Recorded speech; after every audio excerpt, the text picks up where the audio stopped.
Kalau sesuatu itu telah terang dan jelas Bapak Ibu, diterangkan juga, maka kabur makna yang sebenarnya. Kita sudah duduk di Kuala Tungkal nih, ha. Desa apa namanya tadi? Benai. Desa apa, Pak? Tebing Tinggi. Kalau kita sudah berada di desa Tebing Tinggi ini, lalu Ustaz bertanya sama Bapak Ibu, mana Bapak Ibu yang katakan desa Tebing Tinggi itu yang mana? Itulah yang membuat paning aku tuh. Cobalah, setiap nama ada orangnya. Kalaulah desa ini sebut namanya Tebing Tinggi, mana yang Tebing Tinggi itu? Coba sebutkan sama Ustaz. Lain yang disebut, lain yang ditunjuk. Atau tunjuk rumah orang nanti, ini Ustaz, tunjuk bumi. Gini-gini lagi itu. Itulah tuh. Paning aku tuh. Itulah maksudnya man arafallah kala lisanahu.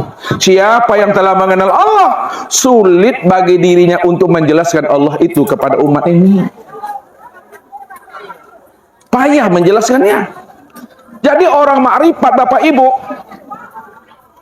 sulit bagi dirinya menjelaskan tentang Tuhan. Apalagi orang tidak makrifat, hanya sekedar mengenal Allah, mengenal nama. Padahal Allah itu bukan nama. Siapa yang mengatakan Allah itu nama, alif lam lam ini Bapak Ibu nih? Ini yang kita hadirkan dalam hati kita. Ini yang kita hidupkan dalam pikiran kita. Lalu ini yang kita katakan Tuhan. Maka kita sebenarnya telah menjadikan tulisan Allah sebagai berhala di dalam pikiran dan hati kita. Apa kata Allah? Wa minan nasi may ya'budullaha ala harfin.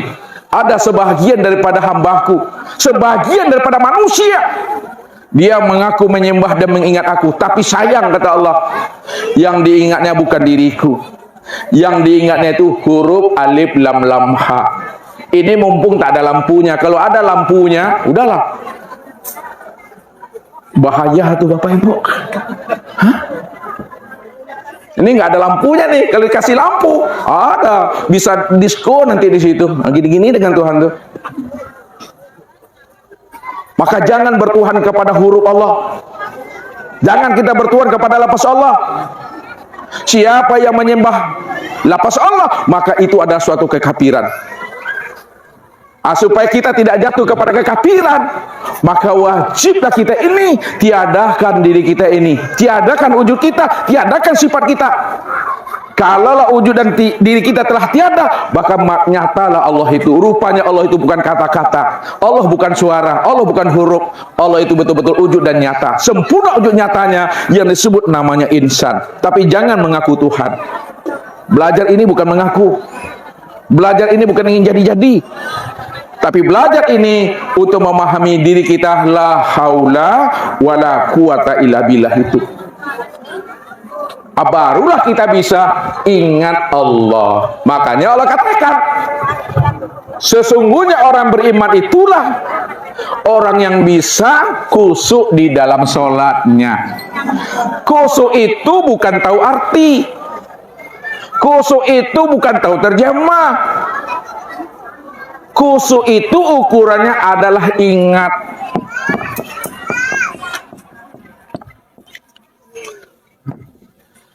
Ingat Allah. Apanya Allah yang diingat? Bagaimana cara mengingatnya? Yang diingat itu adalah dirinya.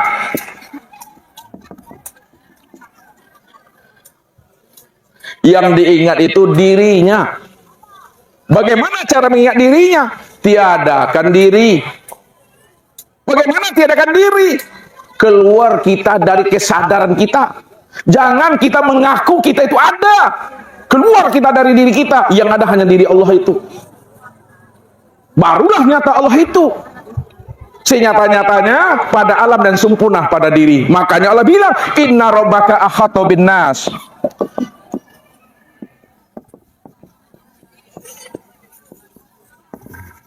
Sesungguhnya Rohmu itu, sesungguhnya Rohmu, Tuhanmu itu, aku ini, ahata bin nas. Aku sudah meliputi akan dirimu, kata Allah. Allah sudah meliputi diri kita. Kalau Allah sudah meliputi diri kita, karena Dia cuma yang ada, maka hilang diri kita di situ, Bapak Ibu. Contoh, ini besi. Ya, kalau Bapak Ibu pernah melihat orang pandai besi buat parang, ketika besi itu udah dibakar besi itu sepanas-panasnya, maka nampaklah wujud api meliputi wujud besi. Ketika wujud api sudah meliputi wujud besi, maka wujud besi pun hilang, wujud api lah yang nampak. Kenapa wujud api yang nampak? Karena wujud api yang meliputi wujud besi itu. Hilang besinya, nyata apinya. Cara memandangnya bagaimana? Nah, lihat, latih pandangan zohir, lalu tanggapi dengan pandangan basyirah. Pandangan zohir nampak hambanya, pandangan hati tampak Allahnya. Pandangan zohir nampak sesuatunya, pandangan hati tampak Allahnya. Oleh karena itu, pandang Allahnya apa yang dilihat oleh mata, dan jangan kita melihat apa yang dipandang oleh mata. Usah ulang lagi.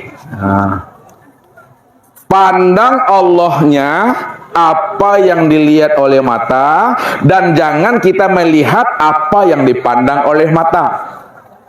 Maksudnya, kalau kita melihat apa yang dipandang oleh mata, yang nampak adalah diri. Yang nampak ayah, ibu, suami, anak, cucu, menantu. Yang nampak adalah sesuatu. Tapi pandang Allahnya apa yang dilihat oleh mata. Itu maksudnya, apa yang dilihat oleh mata, itulah sebenarnya nyatanya akan rupa wujud Allah itu. Allah kan laisa, Ustaz. Allah kan lam yakul lahu kufuwan ahad. Allah tidak boleh disamakan, tidak boleh diserupakan. Ingat Bapak Ibu, kalau Allah itu cuma satu-satunya, itu artinya jangan Bapak Ibu sandingkan Allah dengan sesuatu yang tidak pernah ada. Bagaimana mungkin Bapak Ibu menyerupakan Allah dengan sesuatu, padahal sesuatu nggak pernah ada? Kalau Allah yang ada, lalu siapa sesuatu itu? Kalau Allah yang ada, yang wujud, maka sesuatu itu, itulah yang dikatakan bentuk lain daripada rupa nyatanya wujud diri Allah itu. Yang kedua, kalau ada orang mengatakan Allah tak boleh disamakan dengan makhluk, makhluk tak pernah jadi Allah, Allah tak pernah jadi makhluk. Ketika dia mengutarakan itu, sebenarnya nih itikad ke dalam, sebenarnya mereka telah memandang ada wujud yang lain selain Allah. Seolah lagi agak tinggi channel sedikit Bapak Ibu. Ya, aku pun dah capek aku Kalau ada orang mengatakan Allah tak boleh diserupakan dengan sesuatu, berarti di dalam pandangan hati dan pikirannya dia telah memandang telah ada wujud yang lain selain Allah. Makanya dibuatnya ada Allah dan ada sesuatu. Padahal Allah dan sesuatu itu wujudnya hanya satu saja. Allah saja yang ada. Kalau Allah yang ada, maka jangan disandingkan Allah dengan sesuatu yang tidak pernah ada. Kalau tidak ada sesuatu, lalu siapa sesuatu? Siapa alam? Siapa diri kita? Inilah yang disebut namanya makhluk Allah, ciptaan Allah, cermin Allah, nyatanya Allah, tiada lain Allah itu. Jadi turunkan dia ke dalam bahasa syariat.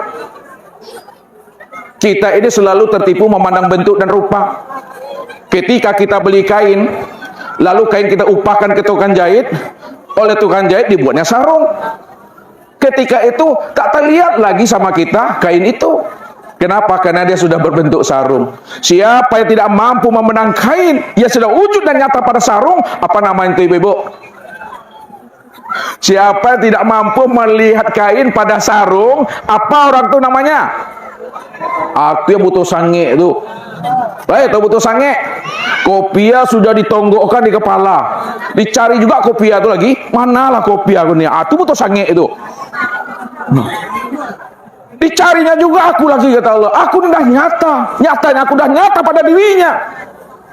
Siapa yang tidak mampu mengenal dan mencari serta menemui aku yang sudah wujud dan nyata menjadi rahasia dirinya, itulah yang buta, itu yang sebenar-benarnya. Makanya Allah ajak kita berpikir. Awala bitafakkaru fi anfusihim wa fi anfusikum afala tubsirun. Kenapa tidak kamu kenali dirimu? Siapa dirimu yang sebenar-benarnya, kata Tuhan? Apakah ada aku dan ada kamu? Yang ada tuh hanya aku. Kalau ada dua wujud, berarti ada dua Tuhan. Kalau ada dua Tuhan, maka syiriklah hukumnya di situ. Allah wujud, kita merasa pula wujud. Kalau Allah wujud dan kita wujud, siapa yang sebenar wujud? Apakah Allah atau kita? Yang wujud sebenar wujudnya Allah, Bapak Ibu, kita tidak pernah ada.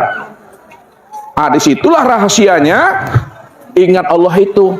Jadi jangan dibayang-bayangkan Allah, Bapak Ibu. Bagaimana cara pelaksanaannya? Lihat cara pelaksanaannya.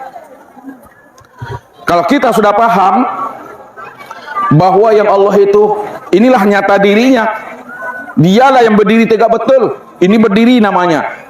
Yang tegak betul itu hakikatnya hanya Dia yang berdiri dengan sendirinya. Pada saat kita dah paham yang berdiri tegak betul hanya Dia, hadap wajah ke tempat sujud. Tidak ada hadap wajah ke situ, silentkan HP, jangan, tempat sujud. Hadap dada ke kiblat, jangan ke Israel. Mulut membaca surat, telinga mendengarkan bacaan surat, akal pikir mengawasi dan mengontrol apa yang dibaca oleh mulut, apa yang didengar oleh telinga, dan apa pula yang diperbuat oleh anggota tubuh, mulai dari takbir sampai salam. Sedangkan hati sudah hadir menyaksikan Allah wujud nyata sempurna pada diri, dan perasaan sudah menikmatinya. Disitulah sholat itu tidak lagi namanya mengingat-ingat. Kalau diingat makin jauh Tuhan itu. Kalau dicari-cari makin jauh Allah tuh.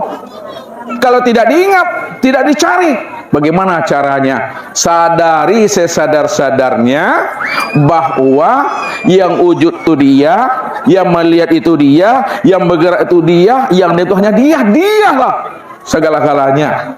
Itu nikmat. Allahu Akbar. Kalau kita turunkan ke dalam ilmu thariqat, itu yang disebut namanya maqam mi'raj. Nih, kalau di thariqat duduknya Bapak Ibu. Nih, maqam sholat tuh yang pertama namanya maqam kalamullah. Kalamullah. Yang kedua namanya maqam mi'raj. Yang ketiga namanya maqam tawajuh. Yang keempat namanya maqam tahmid. Yang kelima namanya maqam munajat. Ini mesti paham kita, mesti putus kajinya kalau di thariqat nih. Kalau di thariqat asli pakai maqam-maqam. Kalamullah.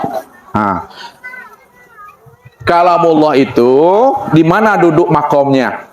Mulai daripada niat, ya, takbiratul ihram sampai salam, itu disebut namanya maqam kalamullah. Yang berkata itu Dia. Allahu Akbar. Siapa yang mengatakan Allahu Akbar itu si kalam. Siapa si kalam? Si kalam itu Allah. Allah lah yang mengatakan Akbar, Dialah yang besar itu. Tuh kalamullah tuh. Yang kedua, mi'raj.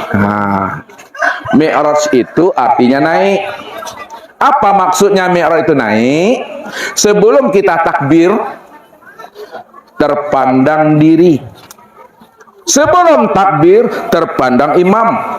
Sebelum takbir, terpandang kawan kiri kanan. Sebelum takbir, terpandang sejadah. Sebelum takbir. Tapi ketika kita sudah takbir, hilang diri, hilang imam, hilang kawan, hilang sejadah, maka yang nyata hanyalah Allah. Makanya mi'raj itu artinya lenyapkan, ya, sekalian alam dalam pandang hatimu, maka nyatakanlah Allah yang wujud semata-mata. Itulah artinya naiknya pandangan hati dari memandang alam kepada Allah. Itu mi'raj itu. Disinilah Ustaz katakan selalu dalam proses thariqat, sebelum Bapak Ibu takbir, saksikan Tuhan dahulu. Sebelum Bapak Ibu angkat tangan, lihat Allah lebih dahulu. Ini Allahnya tadi mana-mana udah diangkatnya tangannya. Contoh, Ustadz mau ke sini kemarin Bapak Ibu, mau ke sini, masih di jalan baru. Lalu apa kata Bapak Ibu? Assalamualaikum Ustadz, apa kabar Ustadz? Masuklah Ustadz, saya sehat Ustadz. Ustadz masih di jalan. Yang kedua, Ustadz benar-benar sudah sampai di sini. Assalamualaikum Ustadz, apa kabar Ustadz? Sehat Ustadz, silakan masuk Ustadz. Pertanyaannya, dari dua pernyataan Ustadz ini, mana yang paling pas? Yang paling benar, Bapak Ibu menyilakan Ustadz masuk, apa kabar, sebelum Ustadz sampai atau setelah Ustadz sampai terlihat sama Bapak Ibu? Setelah sampai sudah terlihat Ustadz sama Bapak Ibu baru bilang, Assalamualaikum Ustadz, apa kabar Ustadz? Masuklah Ustadz, sehat Ustadz. Kalau Ustadz belum sampai di sini, masuklah Ustadz, apa kabar Ustadz? Itu sewai itu. Lihat tahu sewai? Takbir itu saksikan Allah yang sudah wujud sempurna pada diri, baru angkat tangan. Allahu Akbar. Ini Tuhannya di langit, langit ketujuh lagi. Udah Allah, udah kemana-mana Tuhannya. Allah. Wah, alun jo putui le. Ulang jo sekali le. Allahu Akbar. Ala kamu baca, ala pelo balik. Ini terjadi Bapak Ibu. Ketika Ustaz ngasih tausiah Ramadan di salah satu masjid Pekanbaru. Jadi ketika takbir terakhir sholat witir itu dia baca surat Al-Ikhlas 3 kali. Ketika imam dibaca surat Ikhlas 3 kali, pas baca Allahu Samad, menangis dia. Terseduh-seduh nangis, ulang lagi. Pas Allahu Samad, menangis lagi. Sampai 3 kali. Rupanya di sebelah Ustaz nih ada orang tua. Apa kata orang tua? Mangalah pajaku sholat kok. Lihat artinya mangalah pajaku sholat. Kenapa orang ini sholatnya seperti ini? Merusak sholat semuanya. Jadi cukup aja sekali memahaminya. Begitu juga tangan ini. Udah 3 kali angkat-angkatnya, enggak juga. Akhirnya marah teman sebelah. Ngapalah orang ini jadi imam nih gitu ya. Nah, jadi mau angkat tangan tuh sekali aja putus. Itu mi'raj itu. Nih mi'raj namanya. Naiknya pandangan hati. Mi'raj itu naiknya pandangan hati, pandangan rohani dari memandang diri kepada Allah. Setelah maqam mi'raj baru disebut namanya maqam tawajuh. Tawajuh di mana duduknya tuh? Inni wajjahtu wajhiyah. Nah, ketika baca doa iftitah, aku hadapkan wajahku kepada wajahnya. Bagaimana Bapak Ibu menghadapkan wajah kepada wajahnya Allah? Untuk menghadapkan wajah ini kepada wajahnya Allah, pandang tiliklah kepada wajah sendiri. Wajah sendiri inilah wujud nyatanya wajahnya Allah itu. Bukankah wajah sendiri bukan wajahnya kita? Akan tetapi wajah sendiri inilah wujud nyatanya wajahnya Allah. Melihat wajah Allah, lihatlah kepada Muhammad. Muhammad itulah wajahnya Allah, bukan Nabi Muhammad Bapak Ibu. Nggak salah-salah. Melihat wajah Allah, lihat kepada Muhammad. Muhammad itu ini yang disebut insan. Insan itulah diri Bapak Ibu. Diri Bapak Ibu inilah yang disebut namanya wajah Allah. Mana wajah Allah? Dari ujung rambut sampai ujung kaki, ini yang wajah Allah. Yang sebatangnya wajah Allah. Kalau ini yang wajah Allah, pada wajah Allah itu masih ada wajah Allah. Ini yang wajah Allah itu. Tuh. Makanya Allah bilang, Fa'aina ma tuwallu fasamma wajhullah. Kemanapun kamu hadapkan wajahmu, ke depan, ke belakang, kiri, kanan, atas, bawah, barat dan timur, maka yang terpandang wajahku. Ini yang wajah Allah tuh, ha. Pandang tuh wajah Allah juga nih, ha. Wajah Allah juga nih, ha. Wajah Allah juga yang nih, wajah Allah juga yang nih. Walaupun ini wajah Allah, ayah, ibu, anak, suami, istri wajah Allah, tapi kesempurnaan memandang wajah Allah, pandang kepada wajah sendiri. Jangan kepada suami, jangan kepada istri.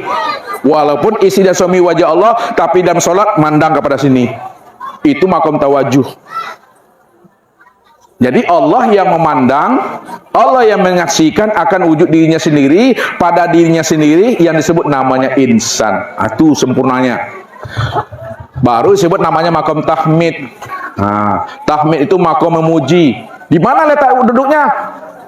Ketika Bapak Ibu baca Al-Fatihah, ya, alhamdulillahirabbil alamin. Apa jawaban Allah? Hamidani abdi.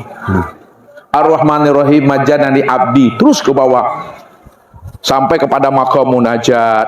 Nah, itu tuh intai mengintai, intip mengintip, musyahadah namanya. Allah dengan Muhammad, Muhammad dengan Allah. Diri yang zahir menyaksikan diri yang batin, diri yang batin menyaksikan diri yang zahir. Muhammad menyaksikan Allahnya, Allah menyaksikan Muhammadnya pada diri sendiri. Itulah syahadat itu duduknya. Jadi sebelum sholat didirikan, benahi syahadatnya. Syahadat apa artinya Bapak Ibu? Syahadat artinya syahadat apa? Syahadat itu artinya penyaksian. Kalau menyaksi melihat atau tidak? Kalau menyaksikan melihat atau tidak tuh? Melihat. Kalau orang bersaksi namun dia tidak menyaksikan yang disaksikannya, itu syahadat palsu namanya. Syahadat palsu. Orang tabrakan di jalan raya tuh, lalu datang polisi pada kita minta jadi saksi. Padahal Bapak Ibu tidak lihat. Maukah Bapak Ibu jadi saksi? Mau atau tidak? Tidak. Kalau mau juga, maka saksi palsu itu. Kalau orang bersaksi katanya, aku bersaksi tidak ada ilah melainkan Allah, tapi Allah yang disaksikan yang dia tidak lihat, itu bohong itu.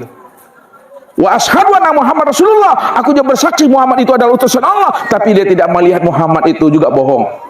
Kalau dikatakan di situ Muhammad bin Abdullah, Bapak Ibu dengan Rasulullah jauh masanya. Muhammad yang mana yang mesti dilihat? Ah, inilah dudukan syahadat itu yang sebenar-benarnya. Setelah syahadat baru sholat. Sholat itu nomor 2, bukan nomor 1 sholat tuh. Kalau orang azan jangan sholat, haram hukumnya. Sholat itu nomor 2, nomor 1 itu syahadat. Jangan pula salah-salah nanti Bapak Ibu, orang sholat disuruh-suruh. Udah jelas orang tuh sholat disuruh-suruh juga lagi. Sama juga bahasa kiasnya orang merokok. Orang merokok tuh Bapak-bapak, Ibu-ibu, orang merokok kalau mati, matinya dibakar tuh. Orang merokok kalau mati tentu dibakar. Rokoknya kalau mati dibakar, bukan orangnya aja dibakar. Nah, makanya dikatakan oleh ulama, orang merokok itu qoribun minan nar, dekat dengan api. Jadi kalau orang tak paham, orang merokok dekat dengan neraka, salah memahaminya. Orang merokok dengan api itu maksudnya, kalau nggak dekat dengan api, nggak hidup rokoknya. Ustaz tidak menyuruh Bapak Ibu merokok, tidak pula melarang rokok aja lah sampai muntah darah. Ustaz kena tak merokok Bapak Ibu. Banyak orang merokok tidak ada apa-apa, karena sesuatu selain Allah tidak akan pernah memberi bekas dia. Sudah. Kalau ada sesuatu memberi bekas, maka itu telah ada 2 wujud di situ. Maka ingatlah itu. Man khofa minallahi khofa kulla syai'in. Barang siapa yang telah takut kepada Allah, diserahkannya dirinya kepada Allah, Allah yang wujud, maka seluruh alam ini tunduk dan patuh kepada dirinya. Ini orang yang duduk pada makam Tuhan itu. Ini duduk pada makam Tuhan katanya. Mau sholat tahajud, lari kucing di atap loteng kita mengejar tikus, enggak jadi sholat tahajud. Pipis-pipis pun enggak mau jadinya. Itu mesti dipahami orang yang bersama Allah tuh. Ini Bapak Ibu duduknya. Jadi kalau kita sudah sempurna makrifat kita kepada Allah, insya Allah sholat kita nyaman, nikmat sholatnya. Maka kenali Allah lebih dahulu. Jangan Bapak Ibu takut mengenal Tuhan. Ilmu mengenal Tuhan tuh ilmu yang tinggi, itu para wali. Bapak Ibu sudah lama jadi wali murid. Kalau kita tidak mengenal Allah, nggak sah sholat kita. Kalau kita tidak mengenal Allah, batal sholat kita. Maka wajib kita mengenal Allah. Sebelum Allah memerintahkan sholat, Allah lebih dahulu memperkenalkan dirinya. Innani anallah. Setelah kamu kenal aku, kata Allah, baru fa'budni wa aqimis sholata li zikri. Itu sambungan ayatnya. Kalau kamu sudah kenal aku, maka beribadahlah kamu untuk aku. Hakikat ibadah itu liya'rifani, mengenal aku. Nih, penutup Bapak Ibu, penutup. Hakikat ibadah liya'rifani, untuk mengenal aku, mengenal. Makrifat, hakikat makrifat itu adalah liqa, berjumpa. Hakikat liqa itu musyahadah, menyaksikan. Hakikat musyahadah itu muwajahah, bertatap wajah. Hakikat muwajah itu adalah fana. Hakikat fana itu adalah bako. Maka disitulah sholat itu nyaman dan nikmat. Tidak ada lagi membayang-bayangkan, tidak ada menyembah-nyembah. Karena yang menyembah dengan yang disembah satu juga orangnya di situ. Hanya dia semata-mata. Dialah yang menjalankan akan takdir diri sendiri. Allahu Akbar. Jangan dibayangkan juga lagi. Makin dibayangkan makin jauh.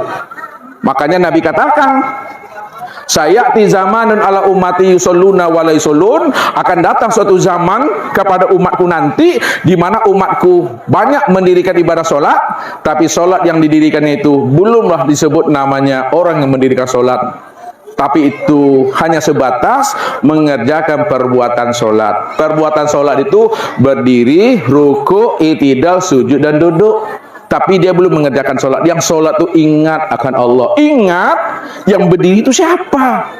Ingat yang ruku itu siapa? Ingat yang sujud itu siapa? Ingat yang duduk itu siapa? Ingat yang berkata itu siapa? Ingat yang melihat dan mendengar itu siapa? Itu aku, kata Allah. Di situ nikmatnya sholat itu. Jadi wajib belajar ilmu ma'rifat. Jangan Bapak Ibu takut belajar ilmu ma'rifat. Cari gurunya, cari pembimbingnya. Kalau guru dan pembimbingnya sudah melihat dan menyaksikan Allah, insya Allah jamaahnya pasti melihat dan menyaksikan Allah. Tapi kalau gurunya belum menyaksikan Tuhannya, gurunya belum berjumpa dengan Robnya, dipastikan jamaahnya juga haram noji bisa bertemu dan bersua dengan Allah. Tahu haram noji? Naji itu haram. Kalau gurunya tidak mengenal Allah, gurunya belum menyaksikan Allah, maka jamaahnya tidak akan pernah bisa mengenal Allah. Bagaimana jamaahnya bisa mengenal Allah? Gurunya saja belum kenal Allah. Bagaimana jamaahnya bisa melihat Allah? Gurunya saja belum menyaksikan Allah. Tapi kalau gurunya sudah menyaksikan Allah, insya Allah jamaahnya akan mampu melihat dan menyaksikan Allah. Maka carilah guru yang mursyid. Guru yang mursyid itulah yang akan membimbing kita untuk bisa usul kepada Allah. Karena dia adalah warisatul anbiya. Dia adalah pewaris Nabi. Itu yang mesti dipahami. Ya. Nah, kalau kita dah paham Bapak Ibu, insya Allah nyaman Bapak Ibu. Mungkin ini saja Bapak Ibu, ya. Aku dah capek aku nih, ha. Mudah-mudahan dengan capeknya Ustadz Bapak Ibu bisa paham. Insya Allah Ustadz semangat lagi Bapak Ibu. Halo. Billahi taufiq wal hidayah. Assalamualaikum warahmatullahi wabarakatuh.